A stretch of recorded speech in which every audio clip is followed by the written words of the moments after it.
I sat alone on that hard plastic chair at the Boston bus terminal, my arthritic fingers trembling as I read the text message one more time. My eyes weren't what they used to be, so I had to squint at the screen of the phone my grandson had insisted I get to stay connected. Grandma, please don't come to my graduation tomorrow. Mom says you're not welcome. I'm sorry. Those words from Mason felt like a physical blow, as if someone had reached into my chest and squeezed my heart until it burst. 16 hours on that cramped bus from Charleston to Boston, changing 3 times, barely sleeping, just to reach this moment. My legs still ached. The smell of diesel fuel clung to my clothes. And now this. I looked around at the bustling terminal. Young couples laughing, families reuniting with hugs, business people striding purposefully toward their next destination. And there I sat, a 71-year-old widow, invisible to everyone, with nowhere to go. My son James hadn't even had the courage to tell me himself. He'd made Mason do his dirty work. Or more likely, Victoria had orchestrated the whole thing. My daughter-in-law had been working to erase me from their lives for 20 years. I guess she'd finally succeeded.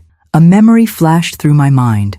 Mason, at 7 years old, gap-toothed and beaming as he showed me his science fair ribbon. Grandma, when I grow up and become a famous scientist, you'll be sitting in the front row at every award ceremony. His little hand had clutched mine so tightly then. What had happened to that boy? What had Victoria done to him? I felt the first tear slide down my cheek before I could stop it. I quickly wiped it away with the sleeve of my best blue dress, the one I'd bought specially for the graduation. The fabric still had the store's starchy smell. I hadn't even removed the tags, planning to return it if it got wrinkled on the journey. Ma'am, are you all right? Do you need assistance? A young security guard had approached, looking down at me with that particular mixture of concern and pity reserved for elderly women sitting alone and crying. That look. I'd seen it too many times since Harold died. Poor old lady. Needs help. Probably confused. I straightened my spine, summoned my dignity, and smiled up at him. I'm perfectly fine, thank you. Just resting before I head to my hotel. Hotel. What a joke. I had reserved a room at the Holiday Inn near the university. 3 nights at $189 per night. Nearly a month's worth of grocery money. A reservation I would now have to cancel. The guard nodded and moved on, already forgetting about me. That's how it had been for years. People looking through me, past me, around me. My son forgetting to call on holidays. My opinion dismissed at family gatherings on the rare occasions I was invited. My Nora Victoria making snide comments about my clothes, my home, my southern accent. Just a simple country nurse, she'd once whispered to another mother at Mason's high school graduation. James married down before he knew better. What Victoria didn't know, what none of them knew, was that this simple country nurse had built something remarkable after her husband died. While they thought I was just scraping by on my pension, I had been quietly, methodically turning Harold's life insurance money into something substantial. Property by property. Investment by investment. Decision by careful decision. Wait until they discover who just donated the new science building to Boston University.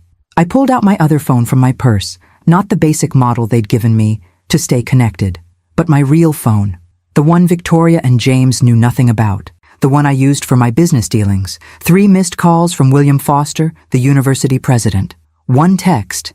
Mrs. Harrington, everything is in place for tomorrow's surprise announcement. Please confirm when you arrive in Boston. I took a deep breath and texted back, plans have changed. We need to talk. Hey there, I know you're enjoying this story, but could you take a quick second to subscribe to our channel? I'd love to know where you're watching from. Just drop it in the comments below. Now back to what happened after I got that heartbreaking text. I stepped outside the bus terminal into the humid Boston summer evening. The city lights glittered against the darkening sky, indifferent to my pain. I hailed a cab, not to the Holiday Inn where my family thought I would stay, but to the Ritz-Carlton where William Foster was waiting to finalize tomorrow's announcement of the anonymous donor who had given $12 million to fund the university's new science building. As the cab pulled away from the curb, I felt something shift inside me. 25 years of being the dutiful mother-in-law, of accepting slights and exclusions with a gracious smile, of diminishing myself to avoid Victoria's jealousy. It was enough. More than enough. When we're too afraid to stand up for ourselves, we're teaching others it's acceptable to disrespect us, Harold used to say. My late husband had been gone for so long, but his wisdom still guided me. I pulled out a small, worn photo from my wallet, Harold and me on our wedding day, so young and full of hope. "I think it's time," I whispered to his image. "Time they learned who I really am." The cab driver glanced at me in the rearview mirror. "Did you say something, ma'am?" I met his eyes with a calm determination that surprised even me. "Just that I've been invisible for far too long.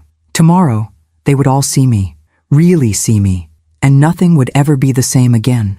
The Ritz-Carlton lobby gleamed with polished marble and soft lighting, a stark contrast to the bus terminal I'd left behind. The concierge approached immediately, his practiced smile faltering slightly at my travel-worn appearance. "Mrs. Harrington?" he asked, recovering quickly. "Dr. Foster is expecting you. Please, allow me to escort you to the executive lounge." As we rode the elevator, I caught my reflection in the mirrored wall. My silver hair had escaped its neat bun during the long journey.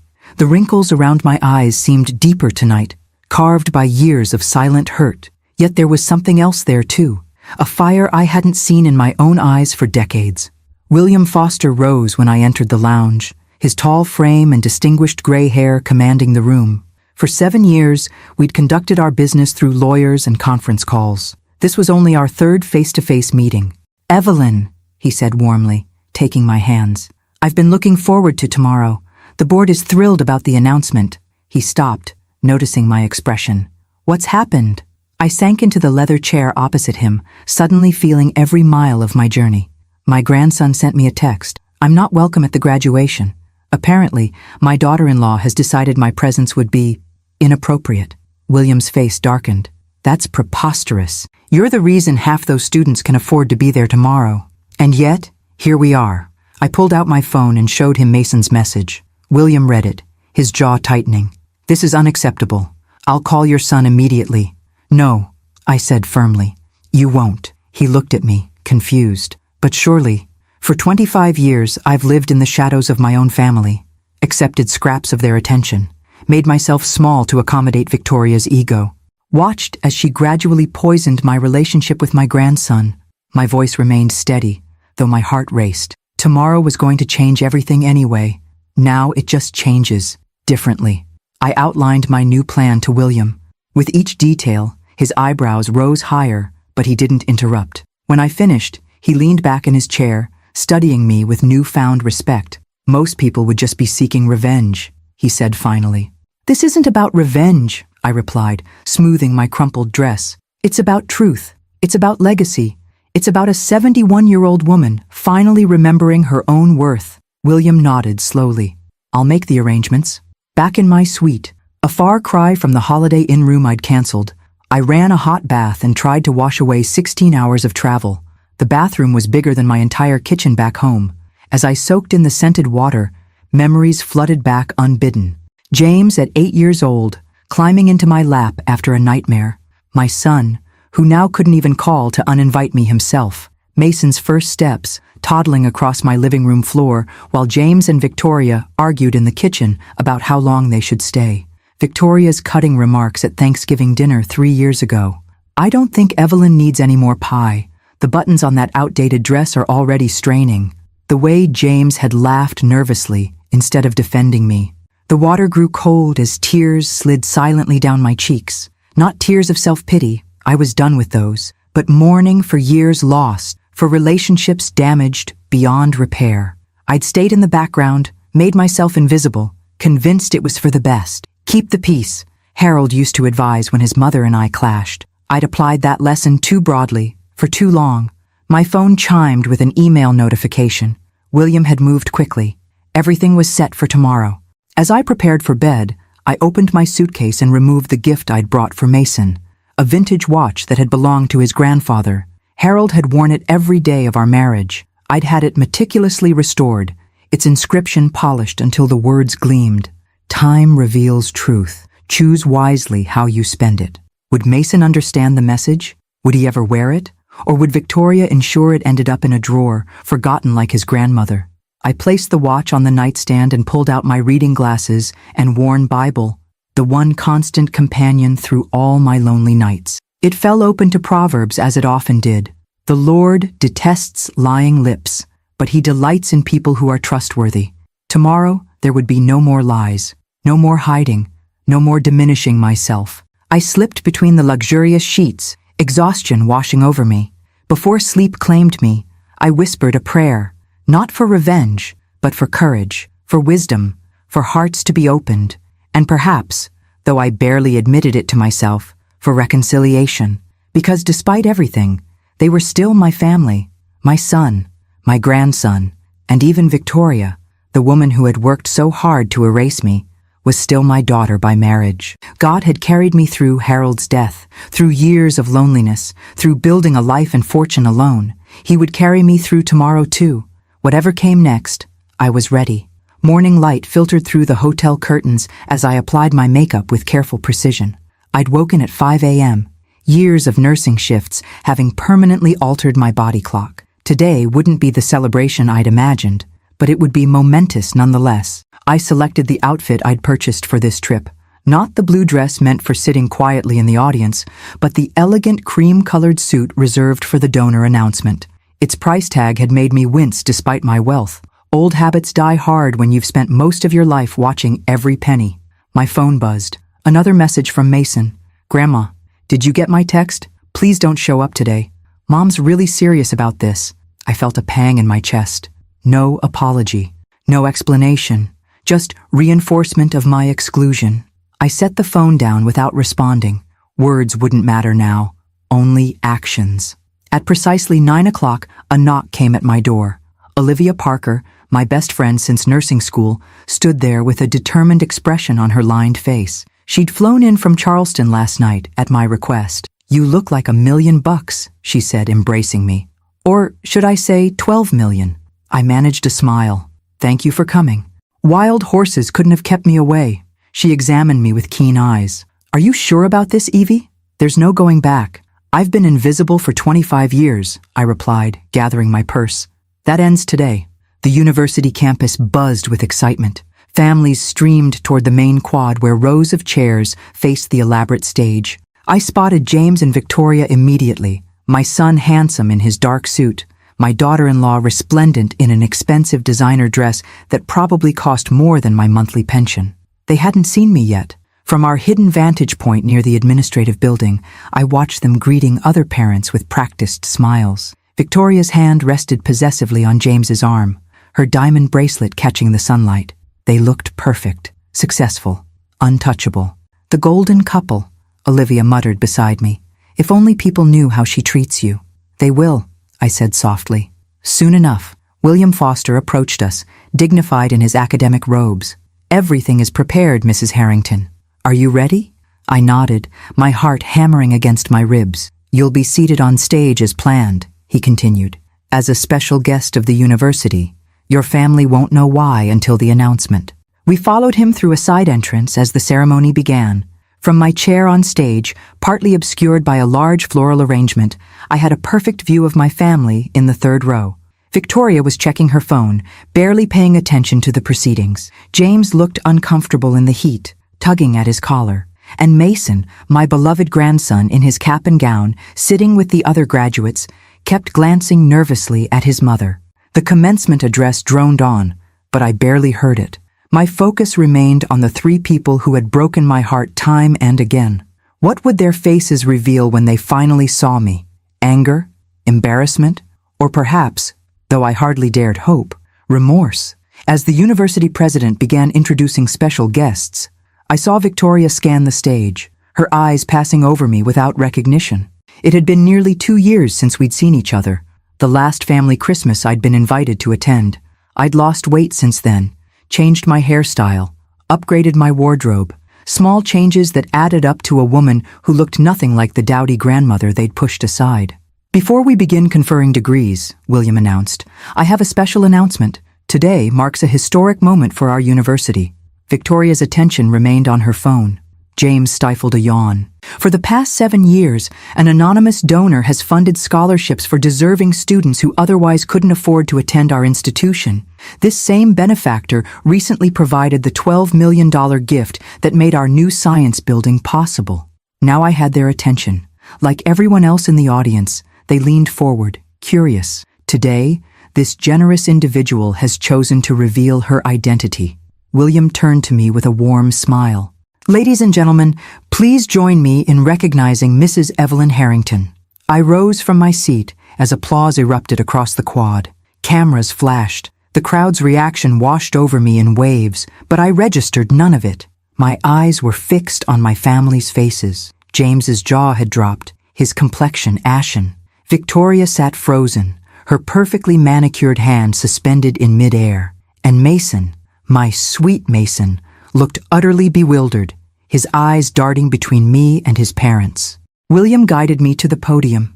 My hands trembled slightly as I adjusted the microphone.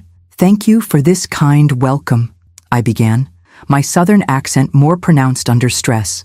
"Many of you don't know me. Some thought they did, but were mistaken." My gaze found Victoria's, holding it steady. After my husband Harold passed away 25 years ago, I made 2 promises: to ensure his legacy would help others, and to never let anyone make me feel small again. I could see Victoria whispering frantically to James, who looked shell-shocked. "I stand before you not just as a donor, but as a reminder that we should never judge people by appearances, by age, or by the softness of their voice. Sometimes, the person you've underestimated is the very one holding the key to your future." As William presented me with a ceremonial plaque, I caught Mason's eye. The confusion in his face had transformed into something else, a dawning realization, perhaps, of all he'd never known about his grandmother. And in that moment, despite everything, I felt a flicker of hope. The truth was finally out. Now we would see what they would do with it. The next hour passed in a blur of handshakes, congratulations, and camera flashes. Faculty members who had never given me a second glance now clustered around, eager to express their gratitude. Parents approached with tears in their eyes, telling me how their children wouldn't be graduating today without my scholarships. Through it all, I maintained the gracious smile I'd perfected over decades of nursing. Professional, warm, revealing nothing of the storm inside me. William Foster remained protectively at my side, skillfully running interference when the attention became overwhelming. Olivia hovered nearby, occasionally shooting daggers with her eyes toward Victoria, who had not moved from her seat despite the ceremony's conclusion. "Your family hasn't approached," William noted quietly as the crowd began to disperse. "They will," I replied, my voice steadier than I felt. "Victoria's calculating her next move. James is waiting for her instructions. And Mason—" I paused, searching the sea of graduation caps for my grandson. "Mason is confused." As if summoned by my words, I spotted him pushing through the crowd, still in his academic regalia, his expression a mixture of disbelief and something else. Anger? Wonder? I couldn't tell. "Grandma?" he said when he reached me, his voice cracking slightly.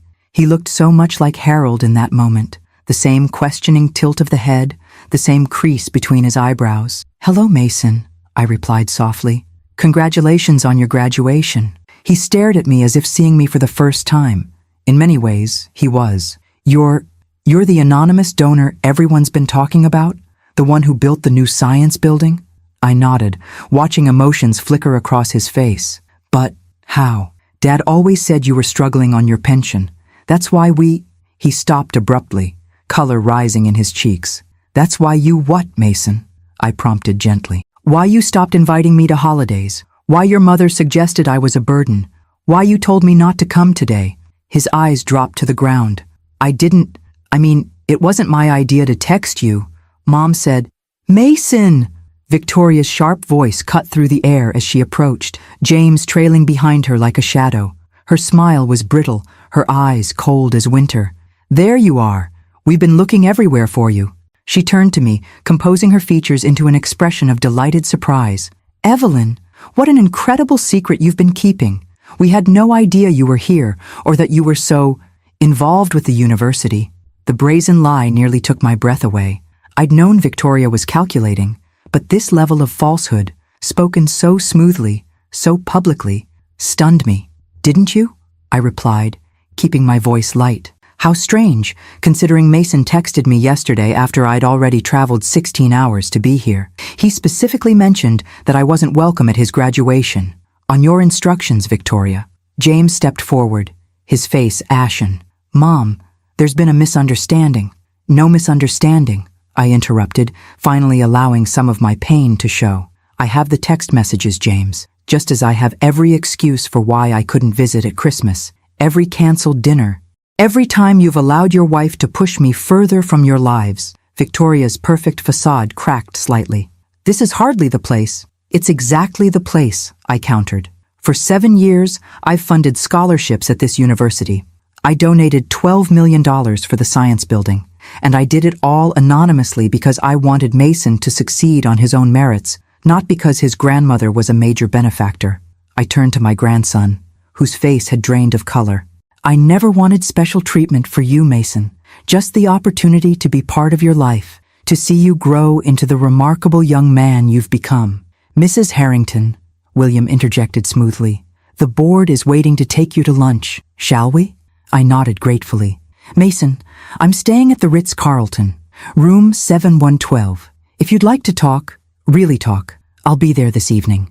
As I turned to leave with William and Olivia, Victoria grabbed my arm, her fingernails digging into my skin. Her voice dropped to a whisper, meant only for me. You think you've won something here? You've just destroyed your relationship with your son. James will never forgive this public humiliation. I gently but firmly removed her hand. No, Victoria, you destroyed that relationship years ago. I'm simply refusing to pretend anymore. The university's black town car waited at the curb. As we pulled away, I caught a final glimpse of my family through the window. Victoria gesturing angrily, James looking defeated, and Mason standing apart from them both, staring after our departing vehicle. Are you all right? Olivia asked, taking my trembling hand. I wasn't all right. I felt simultaneously hollowed out and overflowing, with grief, with righteous anger, with the terrifying exhilaration of finally speaking my truth. I don't know, I answered honestly. But for the first time in years, I feel real. William studied me with concern. What happens now, Evelyn? I gazed out at the Boston skyline, buildings gleaming in the afternoon sun. Now we wait. The ball is in their court. But even as I said it, I wondered if I'd just shattered what remained of my family beyond repair. Had standing up for myself cost me the very relationships I'd hoped to save? Only time would tell. And for once, I wasn't the one who needed to make the next move. The Ritz-Carlton's restaurant hummed with lunchtime conversation as William, Olivia, and several board members raised glasses to toast the university's most generous benefactor. I smiled and nodded, playing my part while my mind remained fixed on the confrontation at the graduation ceremony. To Evelyn Harrington, said Dr. Reynolds, the board chairwoman, whose generosity will impact generations of students, and who gives one hell of a graduation surprise, added Professor Martinez, triggering appreciative laughter around the table. Only Olivia noticed my distraction. They'll come around, she whispered as the others fell into conversation about expansion plans. Or they won't. Either way, you've done the right thing. Had I? The question haunted me throughout the elaborate meal. Standing up for myself felt simultaneously liberating and terrifying, like stepping off a precipice with no certainty of what awaited below. Midway through dessert, my phone vibrated. A text from Mason. I'll come by your hotel at 7. Alone.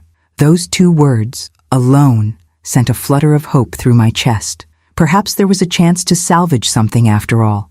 By 6:30, I was pacing my suite, rehearsing what I might say. The knock came precisely at 7 o'clock, always punctual, my Mason, even as a child.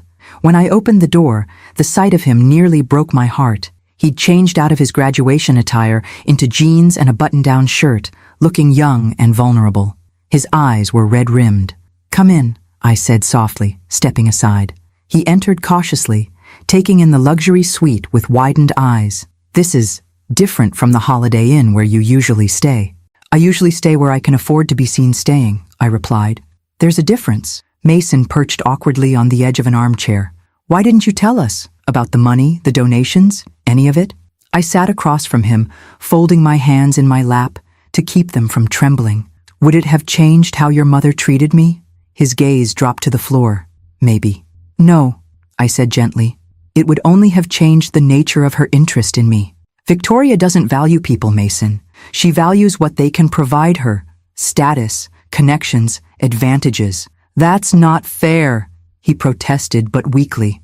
What's not fair was watching my only grandson pull away from me year by year. What's not fair was being uninvited to Christmas dinner because Victoria's socialite friends were coming and my presence might embarrass her. What's not fair was traveling 16 hours by bus to attend your graduation, only to be told I wasn't welcome. "I'm sorry about the text," he said, his voice small. "Mom said you'd understand, that you wouldn't want to make a scene." I leaned forward. "Did you ever wonder why you were given a full scholarship to attend university? Why you received that anonymous stipend each semester for books and living expenses?" His head snapped up, eyes widening. "That was you? Dad said it was based on my grades." "Your grades were excellent," I acknowledged, "but the financial support came from me. I wanted to give you every opportunity without creating an obligation, without you feeling that you owed me anything. But why keep it secret? Why live in that small house, drive that old car, when you could afford—" He gestured around the luxurious suite. "After your grandfather died, I discovered something important about people. When they think you have nothing to offer, they show you exactly who they are." I paused, letting the words sink in. "Your mother decided I was worthless because I lacked money and connections. Your father allowed it because standing up to her was too difficult." "And me?" Mason asked, his voice cracking. "What did I do?" The question pierced me. I moved to sit beside him, taking his hand. "You were a child, caught in the middle. But Mason, you're not a child anymore. Today's text message was a choice."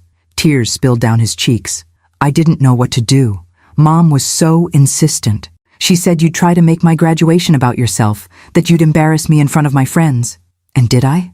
I asked quietly. He shook his head. "No, you looked different up there, powerful, like someone I didn't know at all. I'm still the same grandmother who baked you chocolate chip cookies and taught you to fish at Lake Charleston. The woman who bandaged your knees when you fell and read you stories until you fell asleep." I squeezed his hand. "I just refused to be invisible anymore." Mason wiped his eyes with his sleeve, looking suddenly younger than his 22 years. "Dad and Mom are fighting.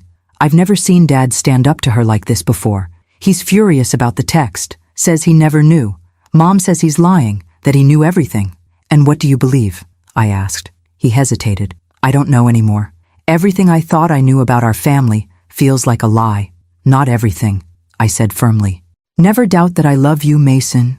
That has always been true, even when you pushed me away." From my purse, I retrieved the small gift box containing Harold's watch. "This was meant for you today. Your grandfather wore it every day of our marriage." Mason opened the box with trembling fingers, running his thumb over the inscription.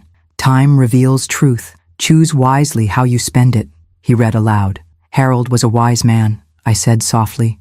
"He understood something that took me far too long to learn, that our time is precious, and we should never waste it trying to please those who cannot see our worth."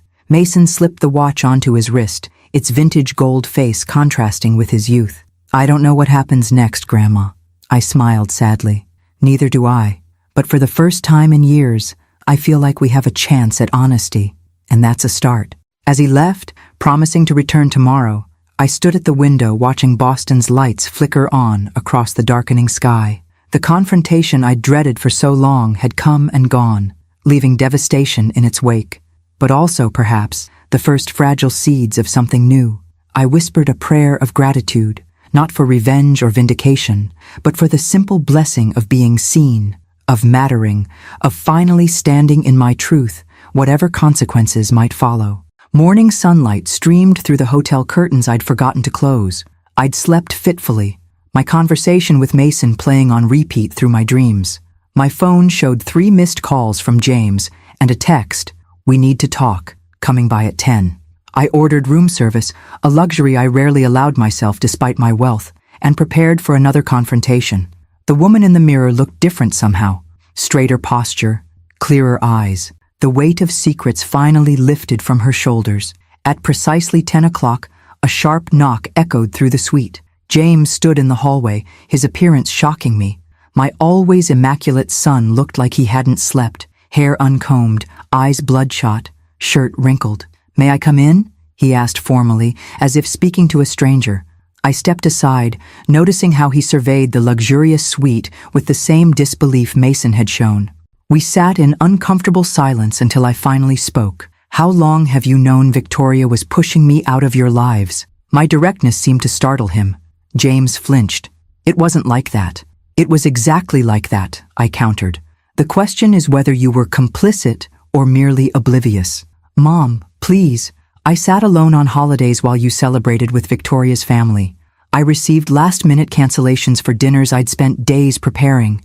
I watched my grandson's love turn to disinterest under her influence. And you allowed it all. James ran his hands through his disheveled hair. Victoria convinced me you were happier with your nursing friends, that family gatherings stressed you out, that you didn't really want to be included, but felt obligated. He looked up, his face crumpling. I believed her because it was easier than seeing the truth. The admission hung between us, inadequate, yet somehow brave in its honesty. When did you learn about the money? I asked. Not until yesterday. He shook his head in disbelief. All these years, I thought you were struggling. I even sent money to your church pastor once, anonymously, asking him to help you with your heating bill. Despite everything, a laugh escaped me.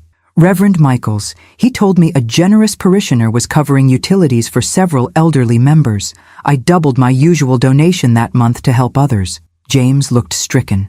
Why didn't you tell me? About the investments, the properties, any of it? I studied my son's face, Harold's eyes looking back at me, searching for answers. Would it have changed anything? Would you have stood up to Victoria sooner? Been prouder to introduce me to your friends? His silence was answer enough. After your father died, I discovered something terrible about wealth, I continued. It changes how people see you. Suddenly, everyone wants your time, your attention, your resources. I wanted to be loved for myself, not my bank account. I paused, and clearly I wasn't. James flinched as if I'd slapped him.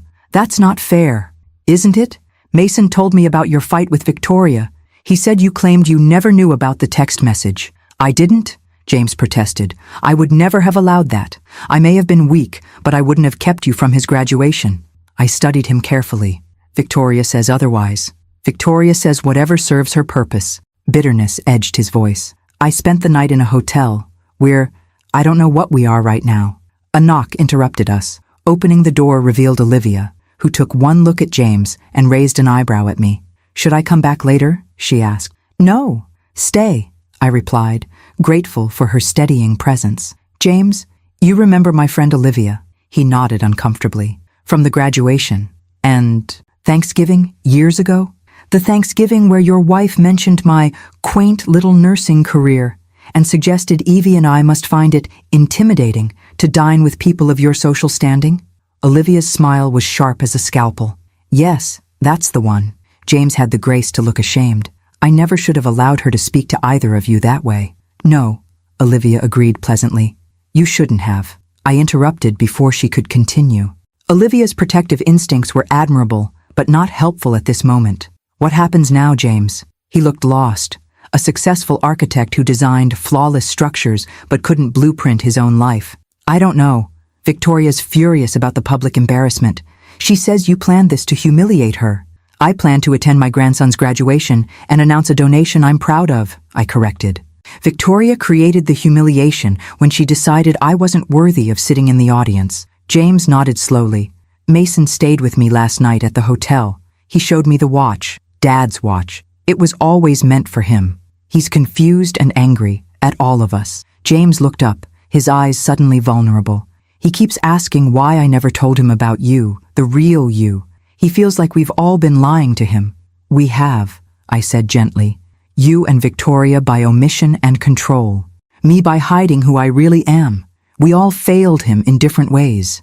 James stood and walked to the window, gazing out at the Boston skyline. I don't know if my marriage will survive this. The statement hung in the air, neither a question nor a plea for advice, simply a recognition of reality. That's between you and Victoria, I replied. My concern is rebuilding a relationship with my grandson, and perhaps, I added softly, with my son. He turned, his expression raw with emotion. After everything I've allowed, how can you even want that? Because you're my child, I said simply, and because you're finally seeing clearly. That's a start. Olivia touched my shoulder supportively as James wiped unexpected tears from his eyes. I have a foundation board meeting this afternoon, I told him, but I'd like to have dinner with you and Mason tonight. Just the three of us. James nodded, the first genuine smile I'd seen from him in years, softening his face. I'd like that too, Mom. After he left, Olivia poured us both coffee from the room service tray. Well, she said with characteristic bluntness, that was 25 years overdue. I sipped the rich coffee, feeling oddly light despite the emotional morning. Better late than never, I replied. God's timing is rarely our own. Speaking of timing, Olivia said, checking her watch, we should head to your meeting. The foundation won't run itself. As we gathered our things, I paused at the mirror one last time. The woman reflected there wasn't just a nurse, a widow, a mother, or a wealthy benefactor. She was all of these things, and more, finally visible in the fullness of her being. For the first time in years, I felt truly alive. The Harvard Medical School conference room fell silent as I finished presenting my proposal. 12 faces around the polished table stared back at me, some intrigued, others skeptical. Let me make sure I understand, said Dr. Eleanor Simmons, the Dean of Admissions. You want to establish a scholarship specifically for older adults entering nursing programs, starting at age 50? Precisely, I confirmed. The Harrington Second Chance Nursing Scholarship, for those who've spent their lives caring for others and now wish to formalize that calling. It's unconventional, noted another board member. So am I replied with a smile. At 71, I've learned that conventional thinking rarely changes the world. William Foster, who had accompanied me to lend support, leaned forward. Evelyn's foundation has already transformed educational access at Boston University. Her vision for expanding healthcare education deserves serious consideration. The discussion continued for another hour. Questions about logistics, funding mechanisms, selection criteria. I answered each with the precision I'd once used to administer medications. By the time we concluded, even the skeptics were nodding thoughtfully. We'll need to review the financial details, said Dr. Simmons, but I believe we can make this work.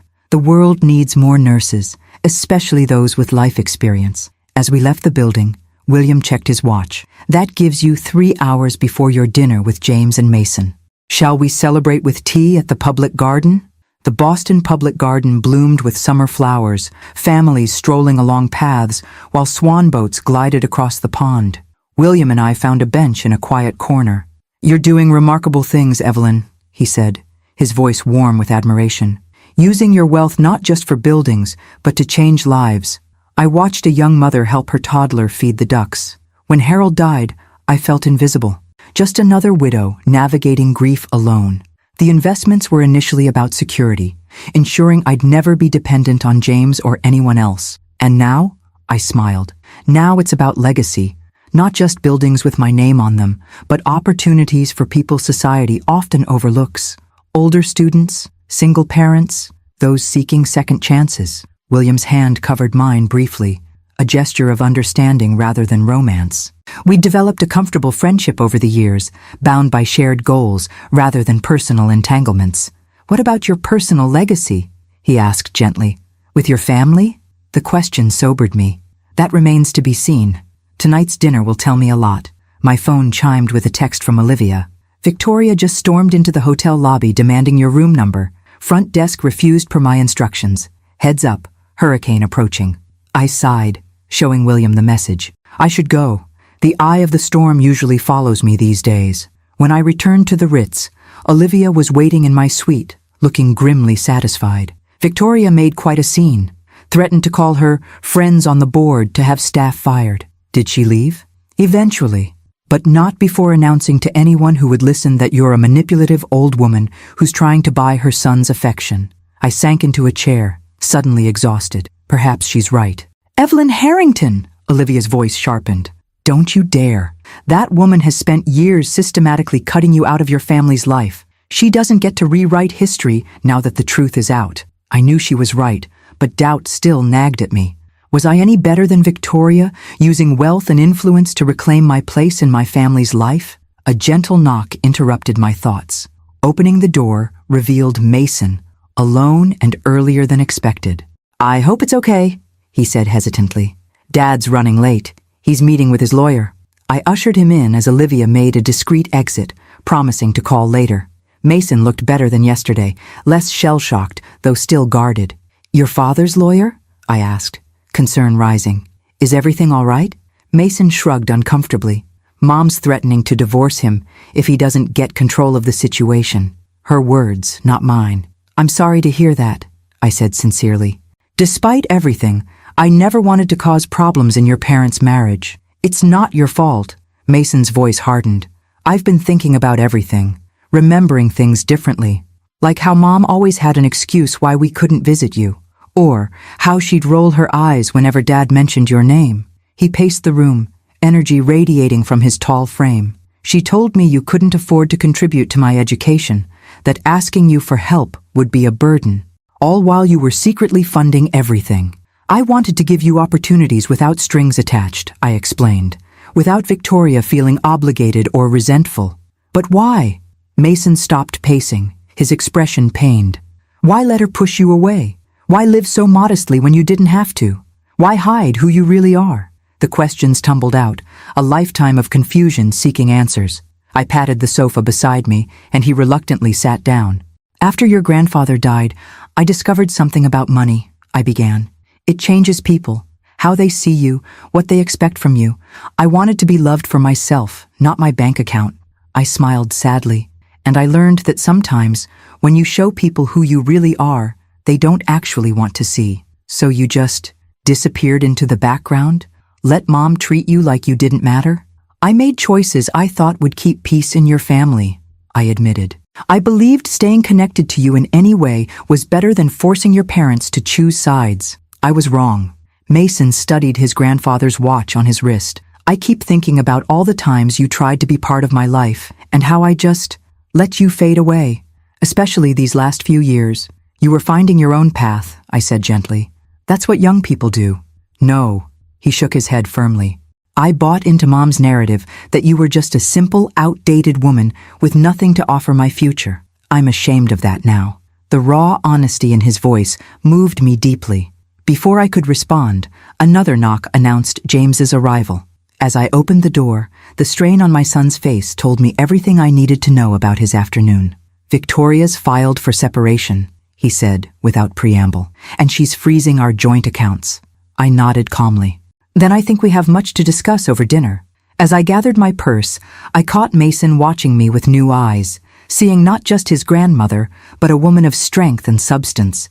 Perhaps that alone made everything worthwhile. The restaurant James had chosen overlooked Boston Harbor, its elegant interior dimly lit and intimate. As we were seated at a corner table, I noticed how both James and Mason watched me, still adjusting to this new version of Evelyn Harrington, who moved confidently through spaces they'd never imagined I'd frequent.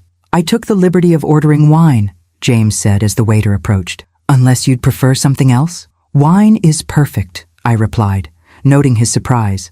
Another assumption challenged that his mother only drank sweet tea or perhaps sherry on special occasions. After we ordered, an awkward silence fell. So many questions hung in the air, so many years of misunderstandings to untangle. Finally, Mason spoke. So, you're rich. The bluntness made James wince, but I smiled. I'm comfortable, I corrected. Your grandfather left me well insured, and I made some smart investments at the right time. Mom said you were barely getting by on your nurse's pension, James interjected. That's why he trailed off, embarrassed. Why you felt obligated to invite me for holidays but relieved when I declined. I finished for him. Why Victoria suggested I couldn't possibly contribute to Mason's education. James flushed. I should have questioned her more, should have seen what was happening. Yes, I agreed simply. You should have. The waiter delivered our appetizers, providing a momentary reprieve from the tension. I watched my son and grandson, the two men I loved most in this world, struggling to reconcile the mother and grandmother they thought they knew with the woman sitting before them. When did it start? Mason asked. The investments? The donations? I took a sip of wine, gathering my thoughts. About 3 years after your grandfather died. I was still nursing then, working the night shift at Charleston Memorial. One of my patients was a retired investment banker with pancreatic cancer. Both men listened intently as I continued. Herbert Patterson, ornery old man who refused to let anyone but me change his IV. We got to talking during those long nights. When he learned I had some money from Harold's insurance, but no idea how to grow it, he made it his mission to educate me before he died. And he taught you to invest? James asked. I nodded. First in conservative blue-chip stocks, then gradually in commercial real estate.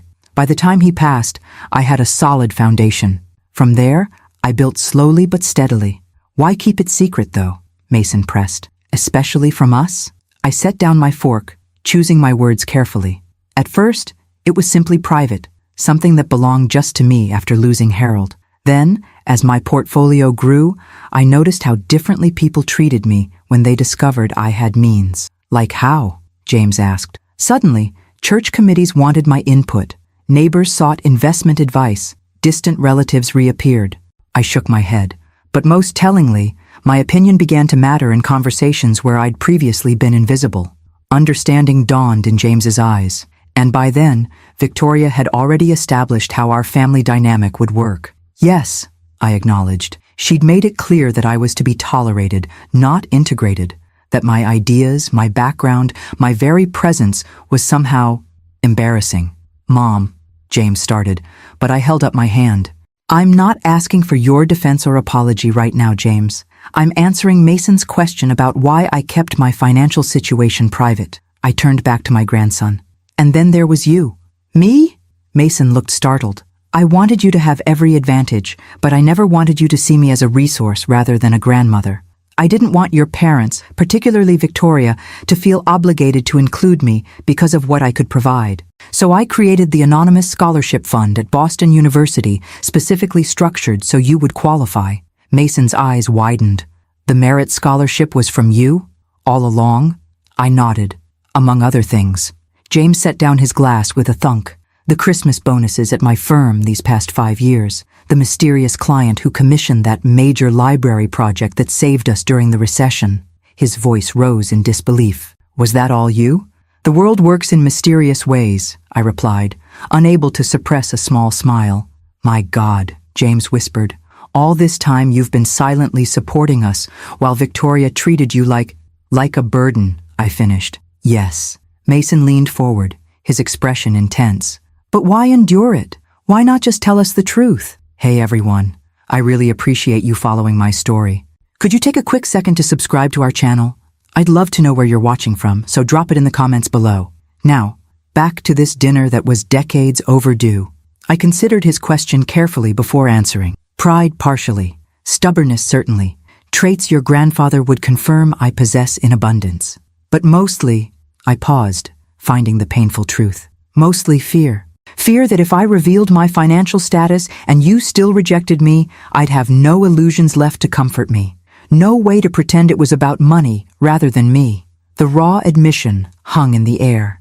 James reached across the table and took my hand. The first time he'd initiated physical contact in years. I've failed you, he said simply. As a son, I've failed spectacularly. We both have, Mason added, his young face solemn. But what happens now? With Dad and Mom separating, with everything out in the open? That depends on what you both want, I replied. I've shown you who I really am.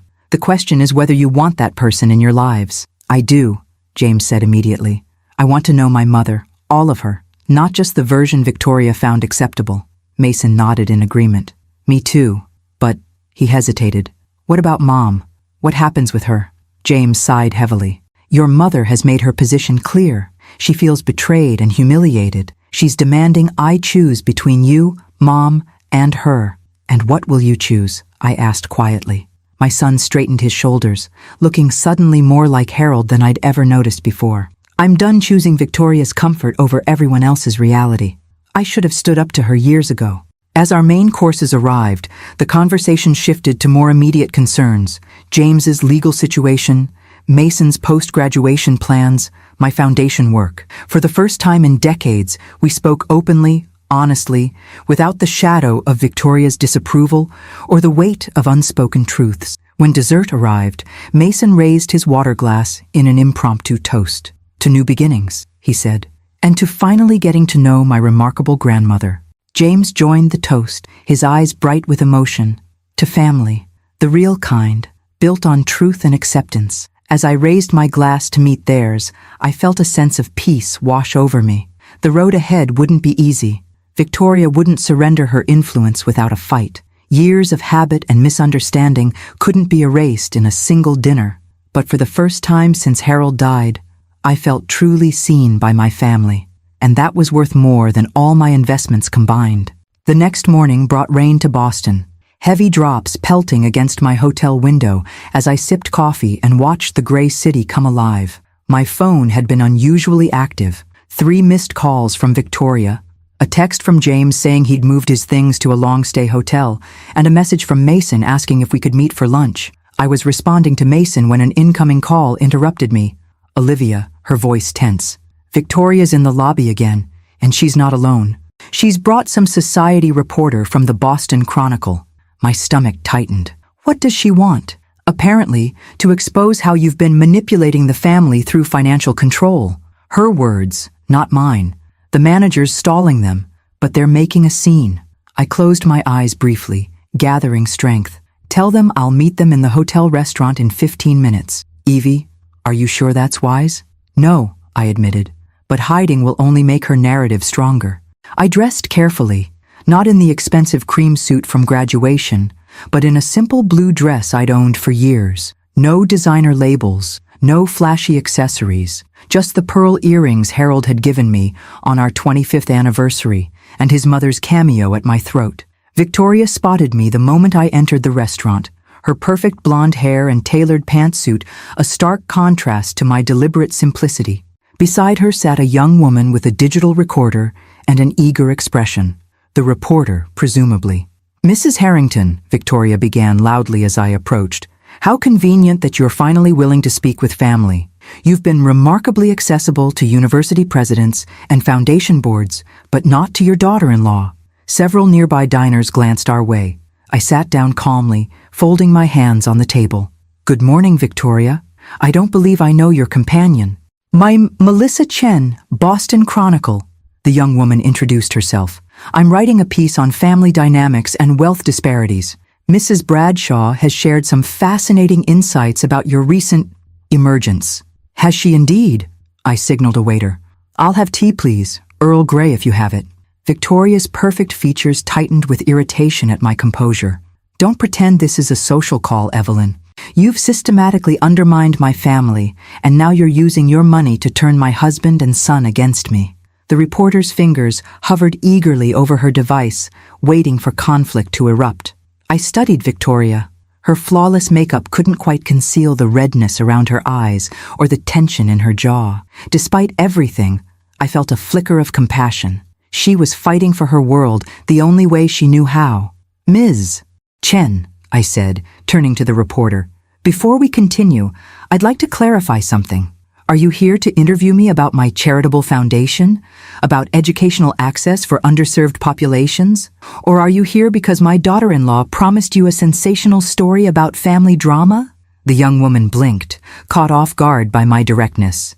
Well, because if it's the latter, I continued gently, I'm afraid you've wasted your morning. I don't discuss private family matters with the press. This isn't private, Victoria hissed. You humiliated me publicly at Mason's graduation. You've been secretly controlling my family's finances for years. I waited while the waiter set down my tea, thanking him before responding. Supporting is not controlling, Victoria. There's a difference. You funded James's business during the recession, she accused, without telling us it was you. Yes, I acknowledged, because my son needed help, and accepting it from his simple, struggling mother-in-law would have been impossible for you to bear. Victoria flushed. You've made me look like a monster to my own family. No, I said quietly. Your actions have done that quite effectively without my assistance. The reporter was scribbling notes rapidly now, glancing between us with poorly concealed fascination. I turned to her again. Ms. Chen, may I suggest a more interesting story than family disagreements? The Harrington Foundation is launching a scholarship program for older adults entering nursing, people who've spent decades in unpaid caregiving roles and now wish to formalize their skills. That's a narrative with social relevance. To my surprise, interest flickered in the young woman's eyes. Actually, that does sound compelling. Would you be willing to discuss it on record? Victoria's face contorted with fury. This interview is about whatever Mrs. Harrington wishes to discuss, the reporter interrupted, her professional curiosity clearly shifting. Family drama is common. Philanthropic innovation is newsworthy? I suppressed a smile as Victoria stood abruptly, grabbing her designer purse. This is precisely what she does. Redirects, manipulates, presents herself as saintly while destroying families. You're all falling for it. As she stormed out, several diners watched with raised eyebrows. The reporter turned back to me, somewhat apologetically. I'm sorry about that. She approached me with promises of an exclusive about toxic financial manipulation in wealthy families. And instead, you found a grandmother funding nursing scholarships, I observed wryly. Life is full of disappointments. We spent the next 30 minutes discussing the foundation, my vision for supporting mature students, and the importance of valuing caregiving experience.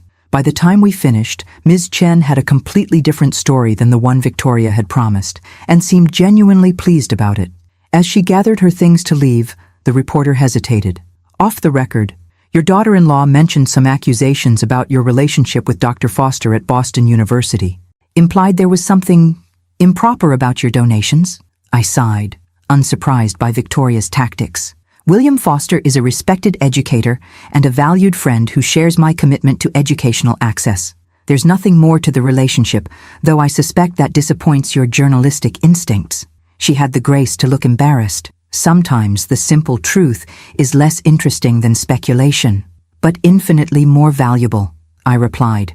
After she left, I remained at the table, my tea gone cold, as I contemplated Victoria's desperation. She was losing control of the narrative she'd carefully constructed, of herself as the sophisticated matriarch, of me as the simple, burdensome mother-in-law, of James as the devoted husband who prioritized her wishes above all. My phone buzzed with a text from Mason.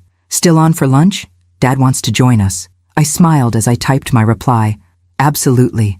And please tell your father his wife just tried to have me featured in the society pages as a manipulative villain. His response came quickly. Too late. You've already been cast as the hero in our story. See you at 12:30.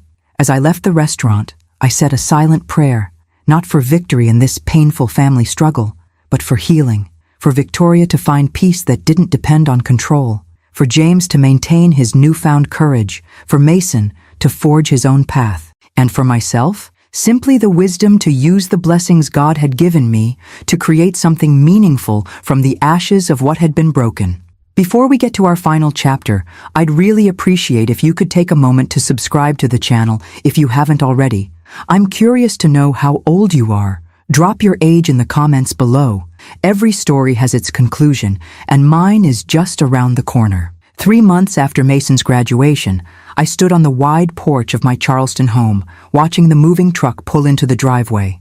Not the modest bungalow where I'd lived for 40 years. I'd sold that in July. But the gracious historic house on Battery Street I'd secretly owned for a decade and rented to tourists. Now it was truly mine, filled with carefully selected furnishings and Harold's restored antiques from storage. Still can't believe you owned this place all along, James said, joining me with 2 glasses of sweet tea.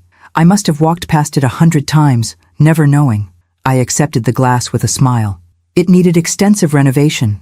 The rental income covered the costs, and then some. Smart investment, he noted, like everything else you've done. The moving truck's back door rolled up, revealing furniture I recognized. Mason's childhood desk, James's books, family photo albums rescued from the home Victoria now occupied alone. The divorce proceedings had begun, but weren't finalized. Victoria had hired an aggressive attorney and was demanding half of James's business assets, unaware that his most lucrative projects had been anonymously funded by me. The legal complexity would take months to untangle. Mason bounded up the porch steps, his energy filling the space as always. At 22, he radiated possibility.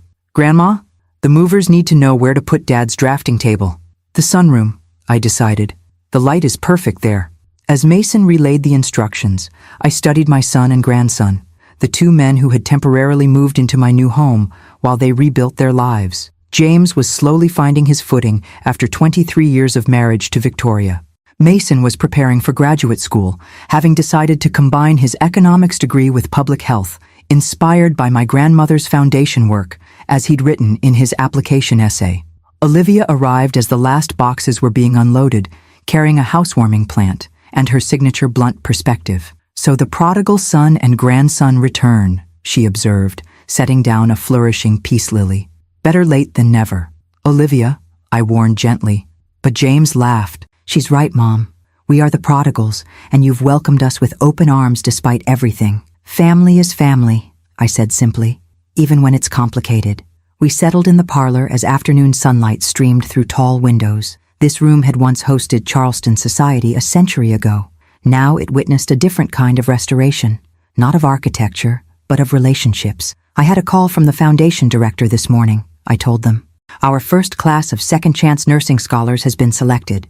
27 students over 50, most of them women who raised families or cared for elderly parents and never had the opportunity for formal education. That's incredible, Mason said. Will you meet them? Next month at the orientation. Each one has a story worth hearing. James studied me thoughtfully. You've built something remarkable, Mom. Not just the financial portfolio, but this legacy of second chances. Speaking of which, Mason interjected, I saw Mom yesterday. The room quieted. Victoria remained a charged subject, despite our efforts to maintain civility. How is she? I asked carefully. Mason shrugged. Angry? Hurt? Convinced this is all an elaborate scheme you orchestrated to steal her family. And what do you think? I asked. His young face turned serious. I think she created a narrative years ago about who you were, who we all were, and can't accept that it wasn't reality. She's lost everything that defined her, I said softly. Her social position, her control over the family, her certainty about her place in the world. That's not easy for anyone. James looked surprised by my compassion. After how she treated you, you can still find empathy for her? I sipped my tea, considering. Holding on to bitterness only poisons your own heart. Victoria made choices based on values I don't share, but I understand the fear behind them. Fear? Mason questioned. Fear of insignificance, of being overlooked, of losing status. I set down my glass. The same fears that kept me hiding my success for so many years, just from the opposite direction. A thoughtful silence fell, broken only by the distant sounds of the movers finishing their work. Outside, Charleston continued its unhurried pace, palm trees swaying in the afternoon breeze, horse-drawn carriages carrying tourists along cobblestone streets. I've been thinking about Grandpa's watch, Mason said suddenly. The inscription about time revealing truth. Your grandfather was a wise man, I smiled. He also wrote something else, Mason continued. Inside that journal you gave me last week, his old one from the war, there's an inscription that says, the greatest wealth is family who sees you truly and loves you anyway. Tears sprang unexpectedly to my eyes. I hadn't read Harold's journals in years, had forgotten that particular inscription. He wrote that after his mother finally accepted me, I explained, my voice thick with emotion. I came from nothing. No family connections, no money, just a nursing student with ambition. His mother thought he could do better. It took years before she saw me, really saw me. Like us, James said quietly. It took us too long to see you, Mom. Really see you. I reached out, taking my son's hand in my right and my grandson's in my left. But you see me now, and I see you both, not just the roles you play or the mistakes you've made, but who you truly are. And who is that? Mason asked, his young face earnest. Good men finding their way, I said simply. Men of character who can admit when they've been wrong and have the courage to begin again, just as your grandfather would have wanted. Outside, the moving truck pulled away. The three of us moved to the porch to watch the sunset paint Charleston's historic skyline in gold and pink. This new chapter wouldn't be perfect. Victoria's anger would continue to cast shadows. Rebuilding trust would take time. Old habits would need constant vigilance. But as we stood together, 3 generations linked by blood and newfound understanding, I felt a sense of completion. The invisible woman had finally been seen. The silent benefactor had found her voice. The patient grandmother had reclaimed her place. God's timing is perfect, I murmured, even when we don't understand the weight. James put his arm around my shoulders as Mason leaned against the porch railing, his grandfather's watch catching the fading light. To new beginnings, my son said softly. And to truth, my grandson added. To both, I agreed, my heart full as the day gently surrendered to evening. To truth that leads to new beginnings, and the courage to embrace them.